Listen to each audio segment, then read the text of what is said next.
everyone, welcome back to Sunday Life and thank you so much guys for tuning in. Well guys, I'm back again with another soapy series and today talking about Sibongile and the Dlaminis. Bomzansi wethu channel 163 babonga ke abaphezi kubabukeli balomdlalo odlala Monday to Wednesday ngo 6:30 ntambama.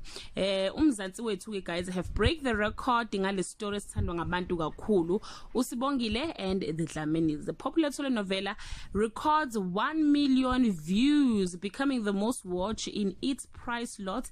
Sibongile and the Dlaminis guys uqhudelana nezitori ezinjengo Skim Sami ku SABC 1, nikiwe ku eTV kanye ke nezinye. Kuba sengazuthi cha impela abantu bawuthanda kakhulu lomdlalo ngoba iwona ke othole ama viewers amaningi mabe comparisha ke nezinye itori edlala kanye nawo kusona ke leslot. Mzansi wethu is known of ukudlala itori ekade zadlala kuMzansi Magic baziphindele zona ke. So Sibongile and the Dlaminis is the first telenovela engakaze idlale ndawo esibona lapha ke kuMzansi wethu, and we are hoping namanye ama production will follow their steps.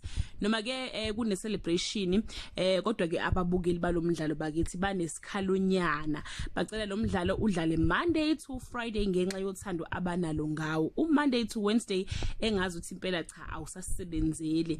Sinethemba ke lokuthi oproducer bawo bazocubungula lesicelo sababukeli bese ke benza ke ubulungiswa ngoba cha abantu phela bayakhala bathi Monday to Friday siyacela ukuthi uSibongile and the Dlaminis udlale kanjalo njengawo wonke ama telenovela esiwabukayo lapha na ke ku TV yethu. Kodwa ke true speaking guys, cha impela le story semnandi simnandi impela kakhulu.